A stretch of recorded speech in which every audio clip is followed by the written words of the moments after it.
Graham Hancock are proposing that it's entirely possible that there were many different eras of construction in Egypt and that there are some structures that are far, far older than we think.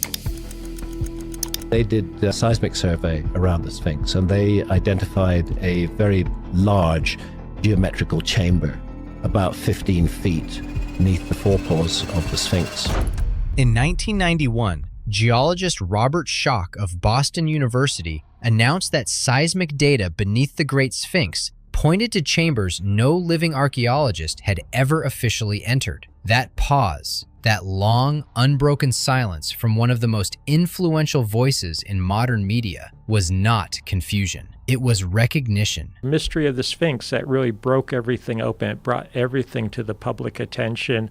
I've had many people tell me, I'm not trying to brag or anything, I'm just saying factually, that this really opened up a new field, if we could put it that way. Joe Rogan has interviewed presidents, scientists, astronauts, and war heroes. He does not go quiet easily. But when Graham Hancock, former foreign correspondent for The Economist and best-selling author of Fingerprints of the Gods, laid out what seismic surveys had actually detected beneath the body of the Great Sphinx of Giza, what instruments confirmed was sitting down there, in the dark, under one of the most studied monuments on Earth, Rogan sat back in his chair and said nothing for 3 full seconds. That might not sound like much. In a 3-hour podcast, 3 seconds of silence is a geological event. What Hancock told him was this: that multiple independent scientific surveys conducted by credentialed researchers using peer-reviewed methodology had detected large subsurface cavities beneath the Sphinx. Not theoretical,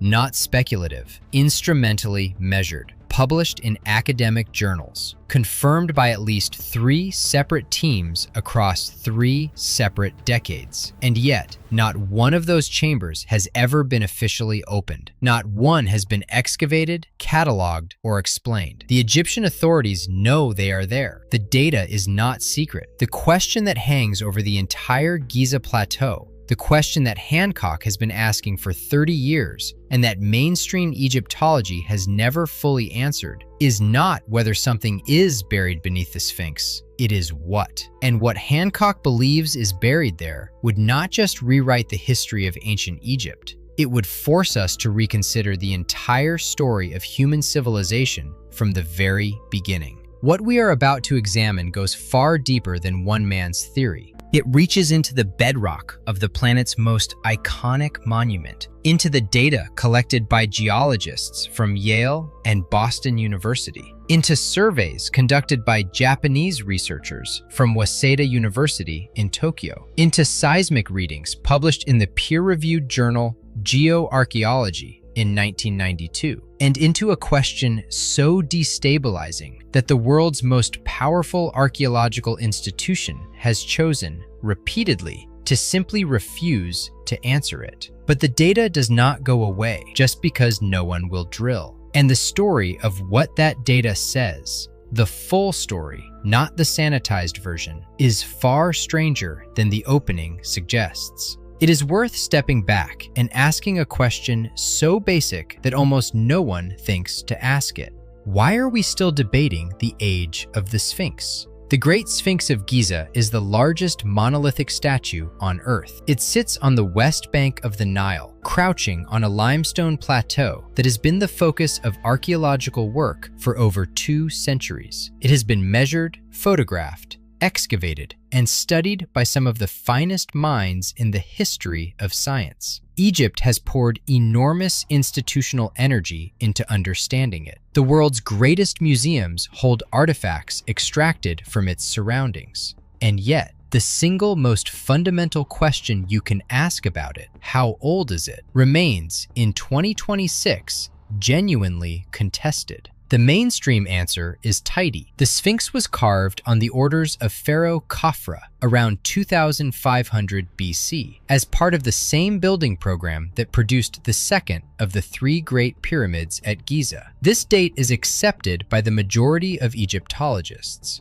It places the Sphinx at approximately 4,500 years old. But there is no inscription on the Sphinx linking it to Khafra, not one. The attribution rests on the monument's proximity to Khafra's pyramid and a contextual reading of the surrounding temples. It is, at its core, an argument from association. And in 1990, a geologist named Robert Schoch arrived at the Sphinx and looked at it the way no one had looked at it before. Not as an Egyptologist, not as a historian, but as a scientist trained in the behavior of rock. What he saw stopped him cold. Robert Schoch holds a bachelor's degree in anthropology and geology from George Washington University and a PhD in geology and geophysics from Yale University. He has taught at Boston University since 1984. He is, by any professional measure, a credentialed scientist. He did not arrive at Giza with a theory to prove. He arrived expecting the Egyptologists to be right. They were not. The erosion on the walls of the Sphinx enclosure, the deep, rounded, vertical channels carved into the limestone, did not match the pattern produced by wind and sand. Every other monument on the Giza plateau that dates to the same era shows the sharp horizontal striations typical of Aeolian erosion, sand and wind cutting across the surface. The Sphinx enclosure walls looked completely different. The grooves were vertical, they were rounded, they ran deep.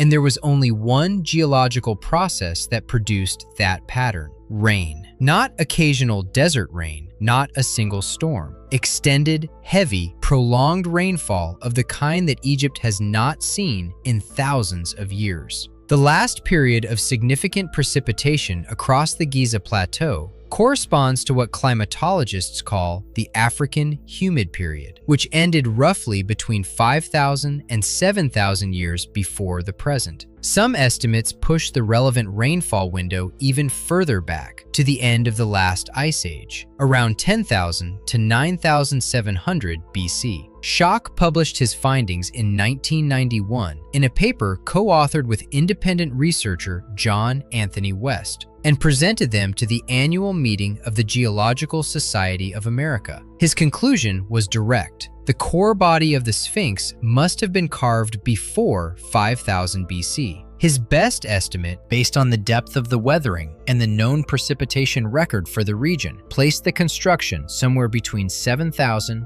and 12,000 years ago. The Egyptological establishment reacted as if he had suggested the monuments had been built by extraterrestrials. Zahi Hawass, then director of the Giza Plateau and later Egypt's Minister of State for Antiquities Affairs, was unsparing. Mark Lehner, the American archaeologist who has spent more time studying the Giza complex than perhaps any living person, disputed Schoch's methodology. Neither denied the erosion existed. They argued about its cause, claiming that pooled water, salt crystallization, and periodic flooding could produce similar effects on the same timescale as the conventional date. Schoch answered each objection methodically. He noted that the heaviest erosion occurs at the western end of the Sphinx enclosure, tapering sharply toward the east, a pattern inconsistent with flooding from below, but entirely consistent with rainfall from above. He pointed to the porosity of the limestone. Any attempt to fill the enclosure with water would have drained through the fractured bedrock almost immediately. He noted that no sealing compound or waterproofing material had ever been found lining the enclosure walls. The debate continued. It continues today, but while it was raging above ground, something was happening beneath it. For weeks, the team had focused entirely on the surface. Then geophysicist Thomas Dobecki pointed his instruments downward. In 1991, the same year Robert Schoch presented his erosion findings to the Geological Society of America, he and his colleagues carried out a second and far less publicly discussed phase of their investigation. Working alongside Thomas Dobecki of McBride Ratcliffe and Associates in Houston, the team deployed an integrated suite of seismic instruments around and beneath the Sphinx. The methodology was precise, and its principles were straightforward. They struck a steel plate with a sledgehammer, generating controlled sound waves that penetrated the limestone bedrock, reflected off subsurface structures, and returned to sensors placed at measured intervals around the base of the statue. The technique, seismic refraction combined with refraction tomography and high-resolution reflection, is standard geophysical practice. It is the same family of methods used to find oil,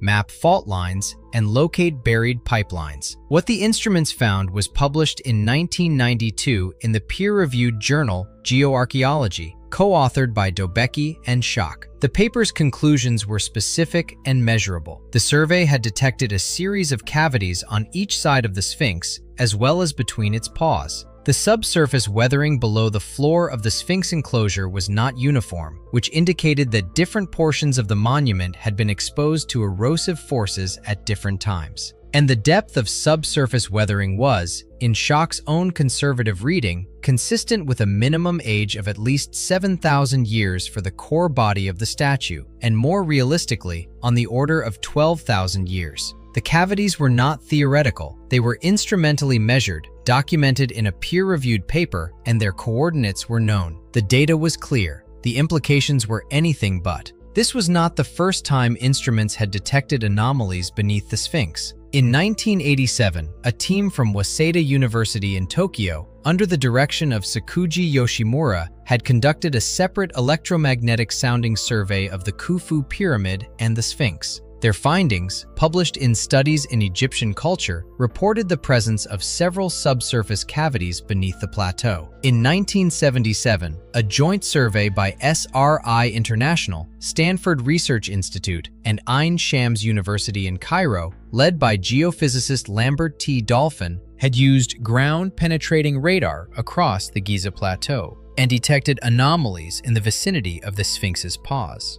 Their report noted a possible tunnel oriented north-south beneath the Sphinx, a water pocket roughly 2.5 meters below the surface near the south hindpaw, and a second anomaly near the north hindpaw. 3 independent teams, 3 independent methodologies, 3 separate decades, and all 3 returned essentially the same result. Something was down there. When this evidence reached the wider public, most prominently through the 1993 NBC television documentary, The Mystery of the Sphinx, narrated by Charlton Heston and featuring extensive interviews with Schoch and West, it was not ignored. The Supreme Council of Antiquities in Egypt acknowledged the existence of the seismic data. Thomas Dobecki himself, in statements following the documentary's broadcast, argued that at least one of the anomalies beneath the Sphinx's right paw appeared too geometrically regular to be a natural formation. His exact assessment? The cavity appeared to be possibly man-made. The Egyptian authorities permitted a follow-up survey beginning in 1996, sponsored by Joseph Shore and Florida State University, which re-examined the anomaly Dobecki had identified near the Sphinx. In 1998, the Supreme Council permitted researchers to drill into one of the anomalies detected near the Great Pyramid as a test of the radar methodology. The drilling encountered only a natural cavity. On that basis, the Council denied further drilling permission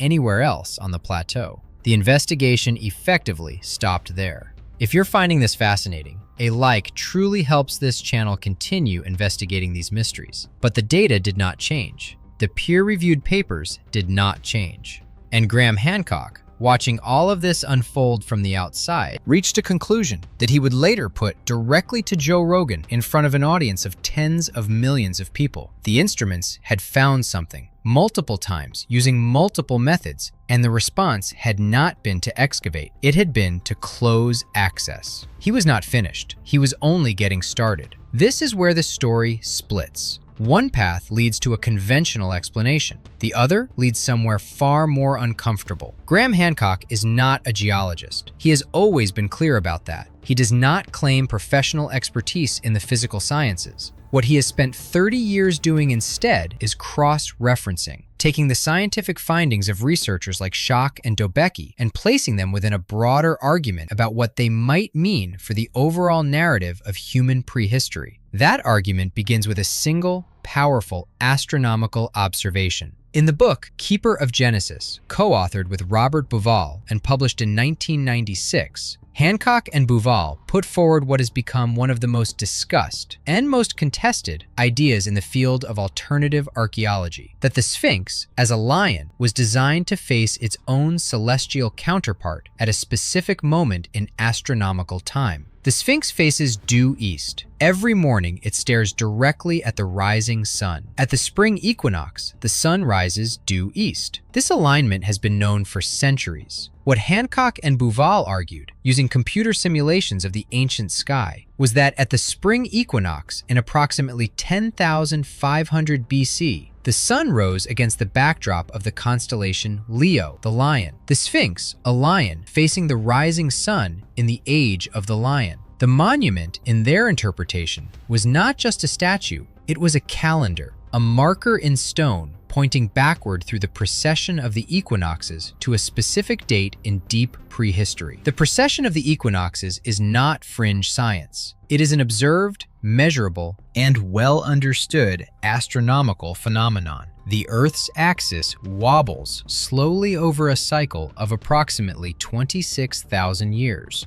causing the position of the stars at any given calendar date to shift gradually over time. The ancient Greeks knew about it. The Babylonians tracked it. The sun's position against the constellations at the spring equinox changes predictably and calculably. All Hancock and Bouval did was run the clock backward and ask, at what date did Leo rise on the eastern horizon at the spring equinox? The answer, by the mathematics, is approximately 10,500 BC, which is, within the margin of estimation, exactly when Robert Schoch's geological data suggests the Sphinx was built. Two independent lines of evidence, one geological, one astronomical, converging on the same date.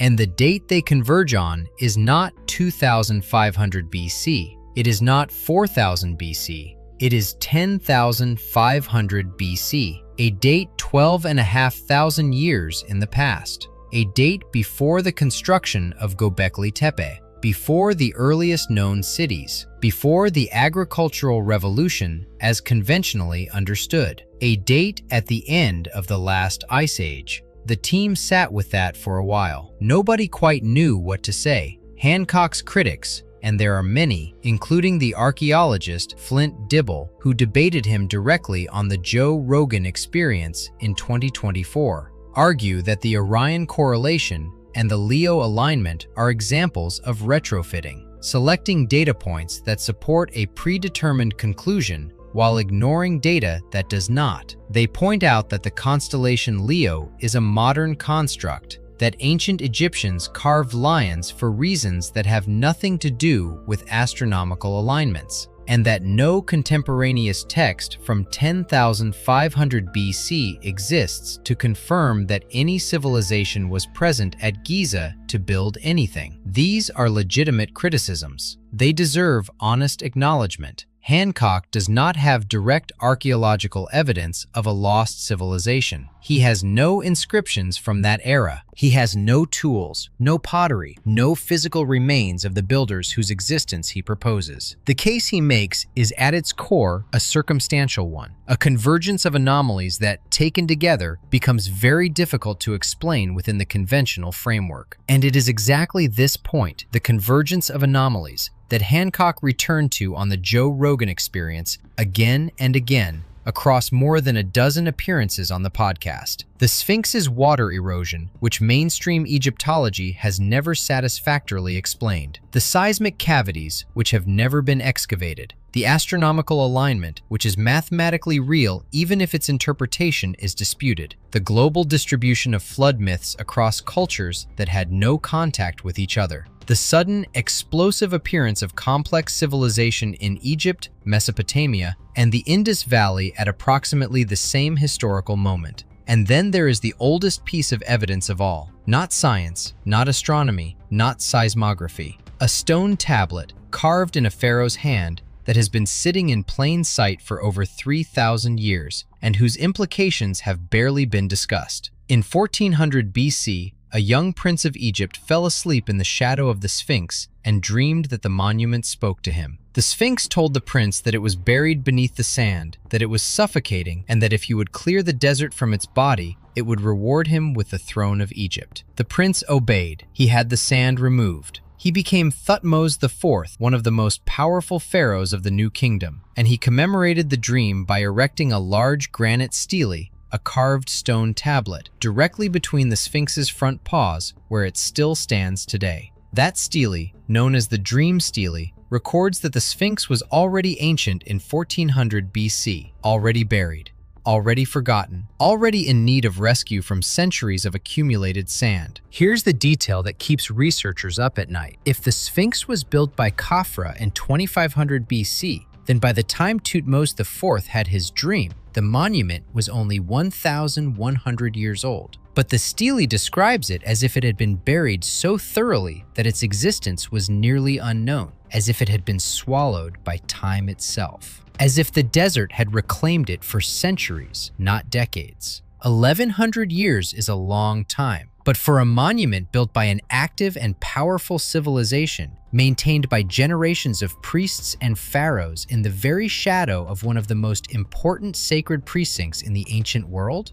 the Dream Stele describes a level of abandonment and forgetting that does not quite fit 1,100 years of documented Egyptian history. It fits much better with a monument that was already thousands of years old when the dynastic period began. A monument inherited from a civilization that had vanished so completely that even the Egyptians who built the pyramids did not know who had made it. Some scholars argue that the stele's language is simply formulaic royal propaganda designed to enhance Thutmose's legitimacy. That is a reasonable reading. Pharaohs were not above embellishment. But if we take the text at face value, if we treat it as what it appears to be, a record of an actual event, it raises the question of whether dynastic Egypt itself may have understood the Sphinx as a remnant of something older, something pre-dynastic, something from the time the Egyptians called Zep Tepi the first time, the age of the gods, the era before the era. Zep Tepi appears throughout the hieroglyphic record. Egyptian priests spoke of it with reverence. It was not presented as myth. It was presented as history. A time when something extraordinary had been established on Earth, from which all subsequent civilization derived its wisdom,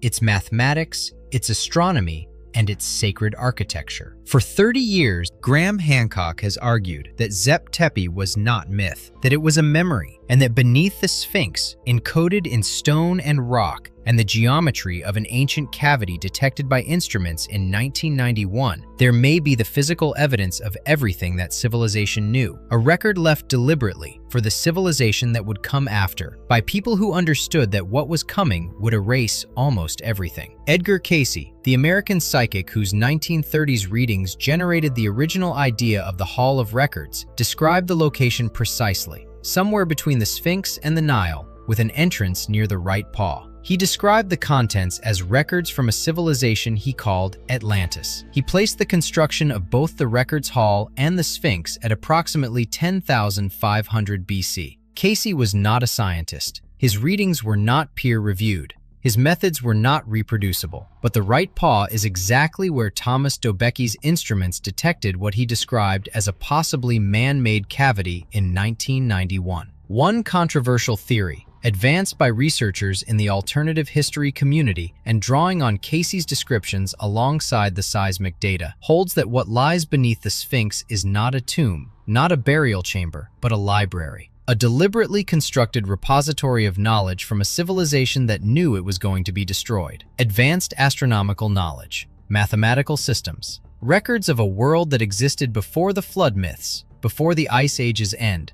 before the catastrophe that Hancock calls the Younger Dryas Impact Event, a proposed cosmic impact approximately 12,800 years ago that some researchers believe triggered a sudden, catastrophic cooling of the planet and the rapid disappearance of dozens of large animal species across 3 continents. Another interpretation, no less speculative but no less interesting, suggests that the cavities are initiatory chambers, ritual spaces used by a pre-dynastic priesthood in ceremonies that the later Egyptians inherited but no longer fully understood. This would explain why dynastic texts describe elaborate underground rites connected to the area around the Sphinx, rites associated with the god Osiris, and a sacred underground place called the Shatayet, described in ancient texts as a hidden chamber somewhere north of Memphis, which is to say, precisely where the Sphinx stands. A third reading, the one most compatible with mainstream archaeology, while still acknowledging the seismic data, is that the cavities are natural geological formations, expanded by ancient quarrying,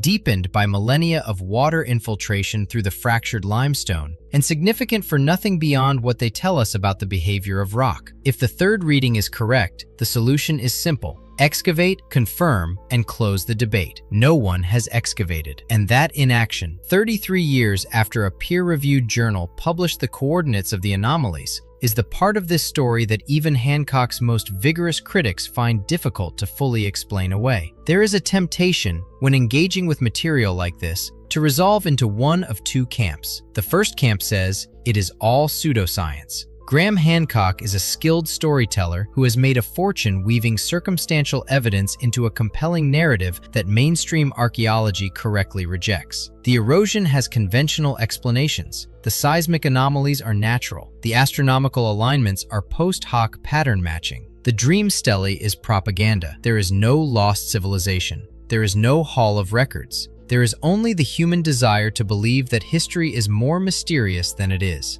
The second camp says the establishment is hiding something. The Egyptian authorities have deliberately suppressed access to the Sphinx's subsurface. The silence of institutions is itself evidence. Everything Hancock says is true, and the world is being kept from knowing. Both camps are wrong. The honest position is more uncomfortable than either. The honest position is this: the geological data is real. The peer-reviewed papers exist. The anomalies are instrumentally confirmed, and the failure to investigate them through the simplest possible means, non-invasive imaging followed by targeted excavation, is not the behavior we would expect from an institution with nothing to hide. That does not mean there is a conspiracy. Institutions resist excavation for many reasons: funding, politics, the weight of national identity, the risk of opening a debate that cannot be controlled. Egypt's ancient monuments are its most powerful symbol of civilizational continuity. The idea that the most iconic of them might predate pharaonic Egypt by 8,000 years is not a neutral archaeological question.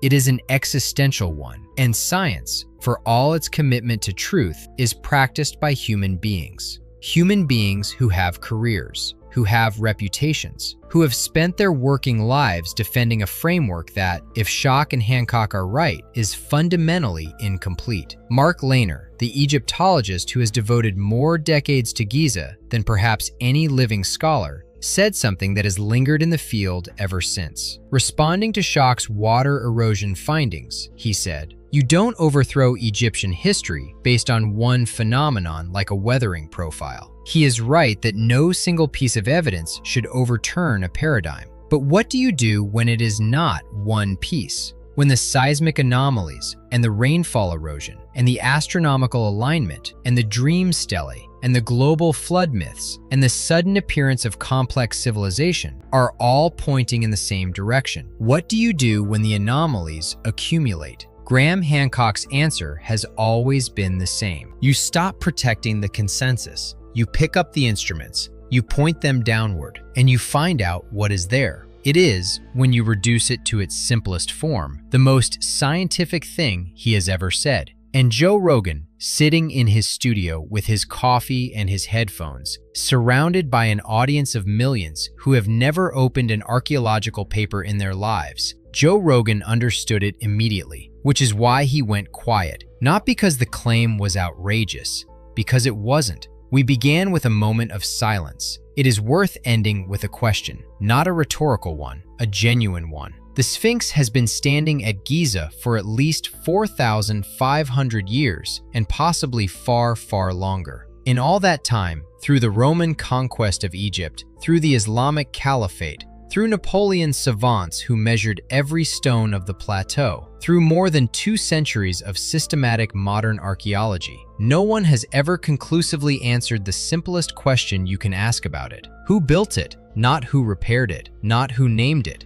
not who dreamed about it or prayed at its feet or packed the sand away from its neck. Who built it from the living rock, in a form so deliberately crafted that its proportions and its orientation and the depth of its weathering all continue to generate serious scientific controversy in the 21st century. We do not know. The instruments that could help us look are available. They are used on other sites around the world, on other monuments, on urban infrastructure and oil fields, and archaeological surveys in dozens of countries every year. The technology to look beneath the Sphinx without disturbing a single grain of its limestone is not futuristic. It exists. It is deployable. It is relatively affordable. The question is not whether we can look. The question is whether we will. And if we do, if the day comes when muon tomography, or ground-penetrating radar, or the next generation of seismic imaging finally maps every cubic meter of the bedrock beneath that ancient lion's body, what do we do with what we find?